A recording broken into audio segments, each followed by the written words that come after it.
주님께서 여러분과 함께 요한이 전한 거룩한 복음입니다.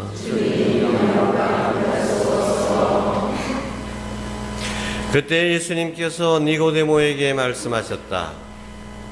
모세가 광야에서 뱀을 들어올린 것처럼 사람의 아들도 들어올려져야 한다. 믿는 사람은 누구나 사람의 아들 안에서 영원한 생명을 얻게 하려는 것이다.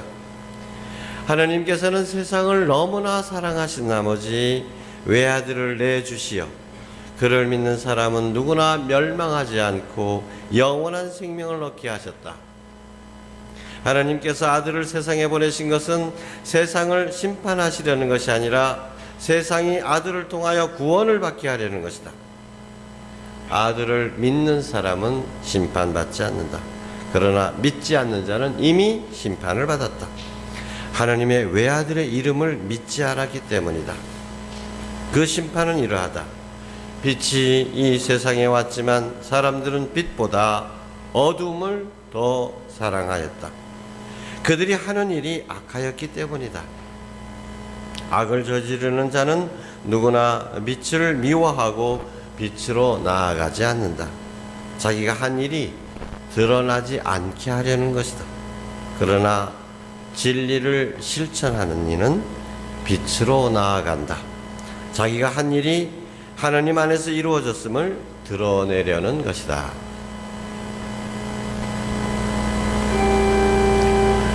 주님의 말씀입니다. 그리스도를 찬미합니다. 앉으십시오. 참 예수님, 저는 이번 사순절을 시작하면서 우리 교회 여러분들께 광야로 나아가자라고 초청을 했습니다. 광야는 하느님을 만나는 장소입니다. 광야는 이집트 노예 생활의 근성에 젖어 있던 그 습관을 떨쳐버리는, 씻어버리는 정화의 시기이기도 합니다. 하느님과 가리움 없이 직접 대면할 수 있는 장소이기도 합니다. 그래서 이번 사순절 동안 여러분들은 광야의 체험을 통해서 하느님을 바라배웠고 하느님 앞에 서 있는 여러분 자신의 진실한 모습을 대면하고, 그래서 하느님의 자녀다운 가치관, 하느님의 자녀다운 삶의 양식을 선택하고 살아갈 수 있게 되기를 바랬습니다. 근데 이스라엘 백성의 역사 안에서 가장 중요한 두 장소가 있다면, 여러분, 하나는 광야이고 또 다른 하나는 유배지입니다. 하느님께서 이스라엘 백성들을 에집트에서 탈출시켜가지고 그들을 곧바로 가나안 복지로 이끌어온 것이 아니라 40년 동안 광야를 헤매게 만드셨어요. 이것은 다 당신의 뜻이 있었던 것입니다. 왜 그 거친 광야를 거쳐야 했던가? 그걸 통해서 단련되고 정화되는 것입니다. 그래서 하느님의 백성으로서 가나안 복지를 차지할 수 있게 되는 것입니다. 그런데 이제 가나안 복지를 차지한 이스라엘 백성들이 다윗 왕조에 이르러 가지고 절정에 다다르게 되죠. 지금도 이스라엘 백성들은 다윗 왕 하면 우리 세종대왕 몇 배 이상으로 자신의 가장 영광스러웠던 때를 회상하게 되는 겁니다.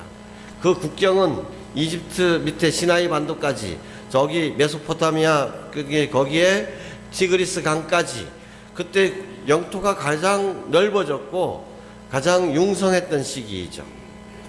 그것을 기다리고 있는 것입니다. 그때의 영토를 회복하는 것이 지금 이스라엘의 꿈인 것입니다.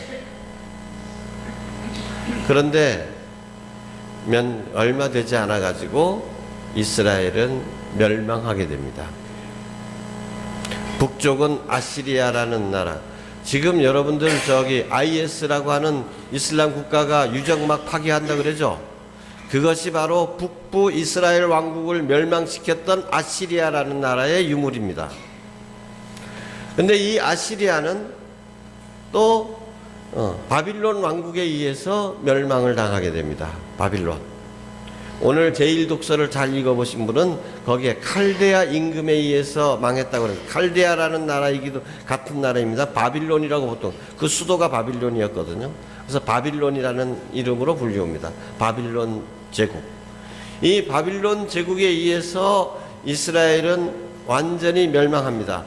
예루살렘이 깡그리 무너지고 예루살렘 성전이 다 무너지고 불태워지고, 그리고 예루살렘 성전의 아름다운 보물들은 전부 다 바빌론 왕궁으로 약탈되고, 또 이스라엘 백성들 중에서도 좀 능력 있는 사람들, 인텔리, 또 기술자, 옷감을 잘 짜는 사람이라든지 또는 염색 잘하는 사람이라든지, 그때 또 가장 중요한 기술자들은 돌챙이들, 성벽, 집 짓는 그 기술자들, 그죠? 그리고 또 금속을 잘 다루는 귀금속 세공사들, 이런 사람들이 아주 귀한 기술자들이었죠. 이런 사람들을 다 끌고 가는 거예요. 그런 사람들이 다 어디로 가느냐? 바빌론 강가에, 거기서 노예 생활을 하게 되는 것입니다. 그것을 바빌론 유배라고 얘기합니다. 이 바빌론 유배는 학자들에 따라서 언제부터 계산하느냐에 따라서 조금씩 틀리긴 하지만, 오늘 제1독서에 따를 것 같으면 70년 동안 계속되는 거예요. 70년. 광야는 몇 년이었죠? 40년. 바빌론 유배는 몇 년? 70년. 이 바빌론 제국이 페르시아, 지금 이란의 중심이 됐던, 지금 이 페르시아에 의해서 멸망당하고, 그래서 페르시아 제국은 다른 통치 방법을 쓰게 됩니다. 어떻게? 바빌론은 백성들을 잡아가지고 자기네 따라 땅에 데리고 갔잖아요. 페르시아 제국은 그럴 필요가 없다. 이 바빌론 제국이 끌고 왔던 모든 백성들을 본래 자기 고향으로 데려가게 돌아갈 수 있도록 허락을 해주는 겁니다. 그래서 당시 이스라엘 사람들은 이 페르시아 제국의 초대 왕 키루스를 메시아라고 칭송을 하게 되는 것입니다.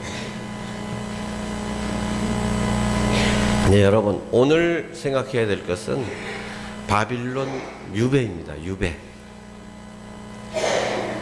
유배는 이스라엘 백성들에게 광야보다도 더 깊은 영적인 성장을 가져오게 됩니다. 여러분, 하느님과 가장 가까웠던 시절이 다윗 왕 시절이 아닙니다. 솔로몬 시대가 아닙니다. 바빌론 유배 때 그들은 더욱더 하느님과 가까워졌습니다. 가장 하느님다운 백성이 되는 것입니다. 어떻게 해요? 이스라엘 백성들에게 있어서 세 가지 자부심이 있다면, 첫째는 젖과 꿀이 흐르는 땅입니다. 두 번째는 이 다윗 왕조입니다. 세 번째가 예루살렘 성전입니다.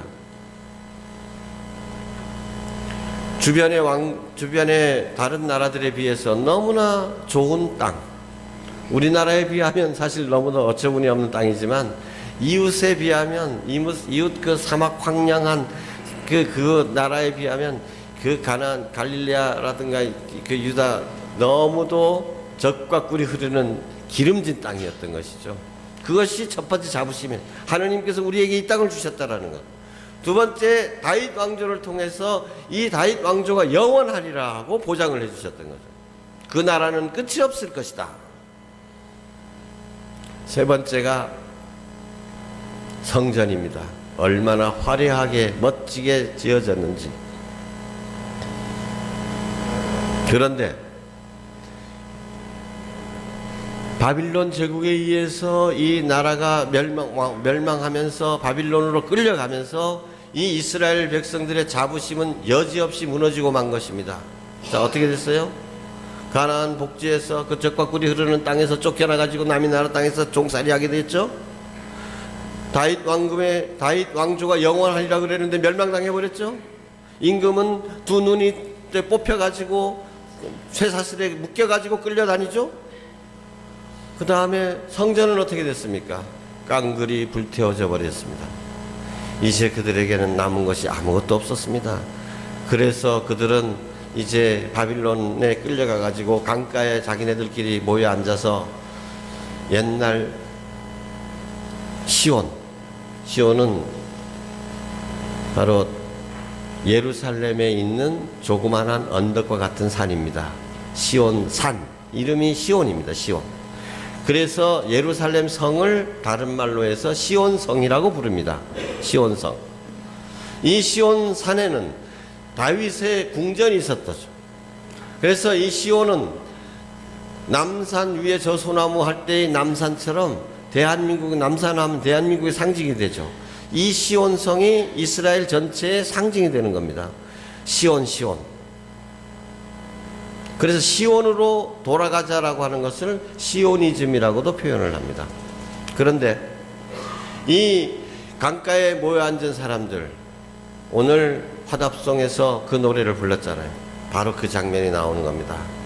자, 바빌론 강 기슭에 앉아서 시온을 생각하며 눈물 짓노라. 마지막에 뭐라 그랬습니까, 여러분?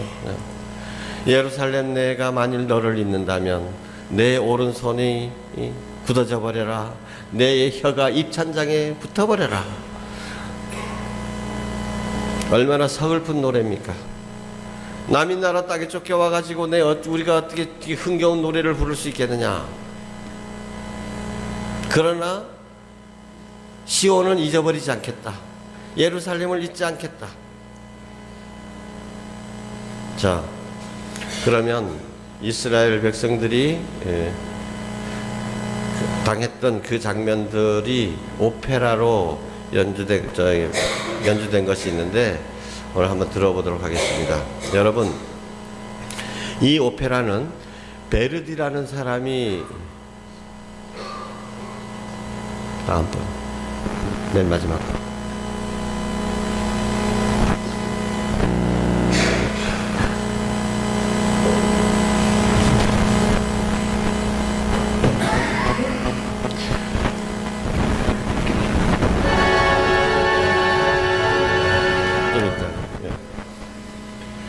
자, 이것은 베르디라는 그 오페라의 왕이라고 일컬어지는 사람이 작곡한 것입니다. 베르디.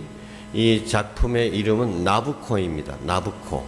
근데 나부코라는 것은 아까 북쪽 이스라엘을 멸망시킨 사람이 아니라 바빌론, 이 남부 이스라엘을, 예루살렘을 완전히 초토화시켜버린, 그래서 임금과 백성들을 바빌론으로 끌고 간 그 임금의 이름이 나부코입니다. 원래 이름은 느부갓네살이라는 이름인데, 느부갓네살이라고 하는 이 이름이 라틴식으로 얘기하면 나부코도노졸이라고 이름이 좀 바뀌게 됩니다. 나부코도노졸은 너무 길기 때문에 이제 나부코라고만 부르는 거죠. 그 바빌론 임금의 이름을 딴 오페라입니다. 그러니까 그 이스라엘 역사가, 유배의 역사가 나오는 거죠. 자, 막이 열리게 되면 바빌론 성벽이 나오고, 그러니까 그 앞에는 바빌론 강가가 되는 거죠. 바빌론 성벽에 여기저기 옹기종기 모여 앉아서 주님께 탄원의 기도를 드리는 그 표정들을 하나하나 클로즈업 할 때도 잘 보십시오. 눈은 어디로 향하고 있는지, 그들의 표정이 어떤지. 시리에 빠진 이스라엘 백성들, 남의 나라 땅에 와가지고 처량한 압박과 서름 그대로 나오는. 그 자기네들에게 정말 자유를 달라. 우리가 다시금 우리가 자유롭게 살 수 있게 해달라. 우리에게 평화를 달라. 당신의 크신 계획을 이루어 달라라고 기도하는 그것입니다. 많은 사람들이 이 나부코 중에서 제일 유명한 대목인데, 지금 이것이 바로 히브리 노예들의 합창이라는 제목으로 알려져 있습니다. 근데 아쉬웁게도 사람들이 상식이 모자라 가지고 히브리 노예 하면 히브리 노예가 뭔지 몰라. 히브리가 무슨 말입니까? 이스라엘 백성들을 다른 민족들이 부르던 노래, 히브리인, 히브리. 그러니까 이 이스라엘 유배된 이스라엘 백성들이 부르는 노래가 바로 히브리 노예들의 합창이라는 이것입니다. 한번 들어보십시오.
예, 이 오페라가 베르디의 대표작이고 이 나부코 중에서도 아까 우리가 들은 이 합창곡은 가장 이 베르디의 대표작으로 가장 성공한 작품이라고 알려져 있습니다. 그런데 이 베르디가 이 음악을 이 오페라를 작곡했을 때 베르디는 아주 인생의 여러 위기에 처해 있었습니다.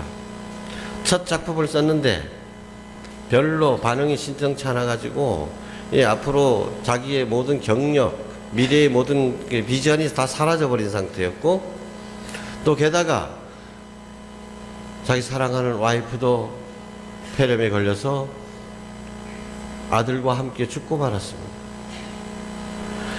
가장 개인에게 있어서 어두움의 순간이었죠.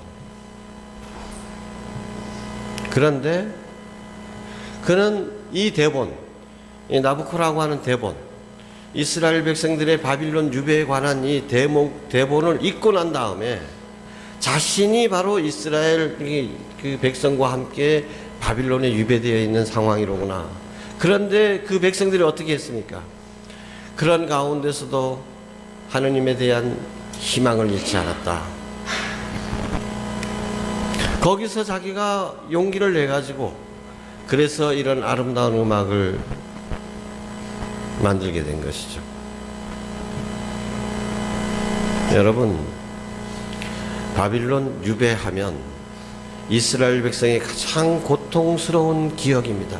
나라는 멸망하고 백성들은 노예로 잡혀가고 하느님께 영광을 드렸던 성전은 깡그리 불태워지고, 그래서 이제 그 백성들은 하느님께 이렇게 기도할 수밖에 없습니다. 이제 우리에게는 남은 것이 아무것도 없습니다. 당신께 제사를 바칠 성전도 없고 당신께 드릴 예물도 없습니다. 우리가 가진 것은 오로지 뉘우치는 마음뿐입니다. 당신께 자비를 청하는 마음뿐입니다. 주님, 저희에게 자비를 베풀어 주십시오. 당신의 크신 사랑을 베풀어 주십시오. 여러분, 이런 기도를 드릴 때가 가장 순수한 때입니다. 아무것도 다른 것은 의지할 데가 없고 오로지 주님의 자비에만 의지해야 되는 때, 주님께서는 바로 그것을 위해서, 그렇게 우리가 순수한 믿음의 당신 자녀가 되도록 하기 위해서 우리를 바빌론 유배로 인도하시는 것입니다. 여러분, 상상해 보십시오. 화가가 눈이 나빠져 가지고 빛을 볼 수 없다. 모든 게 끝이죠. 음악가에게 있어서 귀가 안 들린다. 어떡할 겁니까? 네, 여러분, 가장 음악에서 유명한 음악가 중에서 성인자를 붙이는 사람, 악성, 음악의 성인이라고 하는 사람은 베토벤입니다. 모차르트는 천재라고 하지만 음악을 들어보시는 분들은 왜 베토벤을 음악의 성인이라고 하느냐, 좀 그 느낌을 좀 알 수가 있을 건데요. 이 베토벤의 유명한 작품들, 운명, 교향곡 5번이라든지 9번이라든지 이렇게 될 수 있겠지만, 대부분의 사람들이 가장 그의 음악 중에서도 걸작이라고 뽑는 것이 9번 환희의 송가가 나오는 합창, 인간의 목소리까지도 교향곡에 도입을 한 최초의 교향곡이었죠.